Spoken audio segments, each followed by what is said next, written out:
జై శ్రీరామ్. ఆ మహాపరాక్రమవంతుడు జనస్థానంలో ఒక్కగానొక్కడు 14,000 మంది రాక్షసులను సంహారము చేసినాడు. ఆ రామప్రభు నన్నెందుకు రక్షించుడు? ఈ రావణాసురుడు నన్ను నిరోధిస్తున్నాడు. వీడు నా భర్త ఎదుట అల్పవీర్యుడు. నా భర్త సర్వసమర్థుడు. పోరాటంలో వీడిని సంహారం చేసివేస్తాడు. దండకారణ్యంలోనూ నా నాథుడు విరాధుడంతటి వాడిని వధించి వేసినాడు.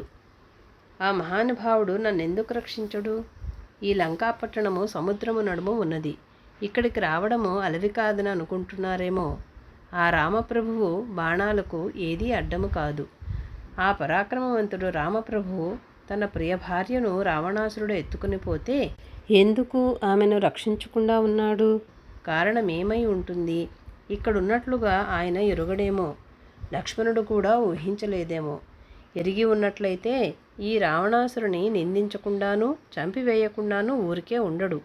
నన్ను రావణాసురుడు ఎత్తుకుని పోయినాడని ఆ రామప్రభువుతో చెప్పడానికి గద్దలరాజు ఆ జటాయువు అయినా లేడు. పోరాటంలో రావణాసురుడు ఆ జటాయువును ముసలివాడిని చంపివేసినాడు. జటాయువు అంతటి ముసలివాడైనప్పటికీ రావణాసురుడితో నిలబడి ఘోరంగా పోరాడినాడు. అతను మహాదొడ్డవాడు. నేనిక్కడ ఉన్నట్లు ఆ రామప్రభువుకు తెలిసినట్లయితే క్రుద్ధుడైపోయి ఈ లోకంలో ఒక్క రాక్షసుడినైనా బ్రతకనిచ్చేవాడు కాదు. ఈ లంకాపట్టణాన్ని ఊదివేసేవాడు. మహోదధిని ఎండగొట్టేవాడు. రావణాసురుని నామరూపాలు లేకుండా చేసేవాడు. మొగుళ్ళు పోయిన రాక్షసాంగనలు ఇంటింటా ఇప్పుడు నావలే ఏడుస్తూ ఉండేవారు.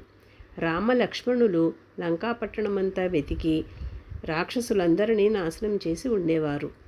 ఆ అన్నదమ్ముల కంటపడ్డ శత్రువు ఒక్క ముహూర్తం సేపైనా బ్రతకడం అరుదు. త్వరలోనే ఈ లంకాపట్టణ వీధులు చితుల పొగలతోనూ గద్దలతోనూ శ్మశానము వలె అయిపోతుంది.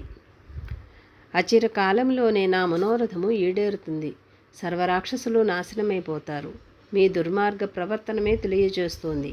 అంతేకాదు, ఇప్పుడిక్కడ అనేక అశుభ నిమిత్తాలు కనబడుతున్నవి. తొందరలోనే ఈ లంకాపట్టణము సర్వనాశనం అయిపోతుంది.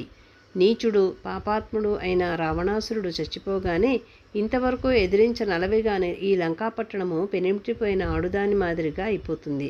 రాజు చచ్చి రాక్షసులందరూ నాశనమైపోయిన తరువాత ముండమోపులయ్యే రాక్షసాంగనలతో పాటు ఈ లంకాపట్టణము కూడా ముండమోస్తుంది.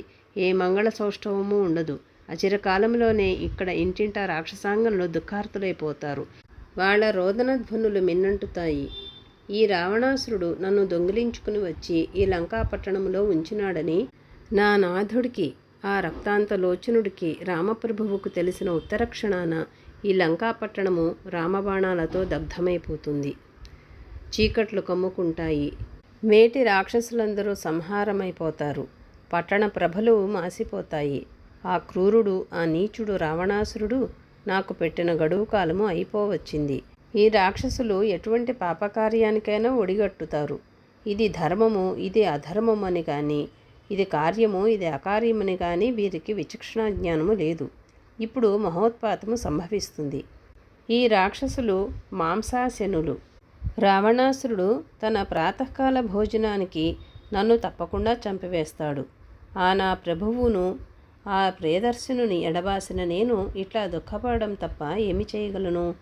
నా పెనిమిటిని వదిలి నేను ఇట్లా ఉండటం కన్నా ఇక్కడ ఎవడైనా విషము ఇచ్చేవాడు ఉంటే అది త్రాగి చచ్చిపోతే వెంటనే యమధర్మరాజు దర్శనమన్నా అవుతుంది. జై శ్రీరామ్.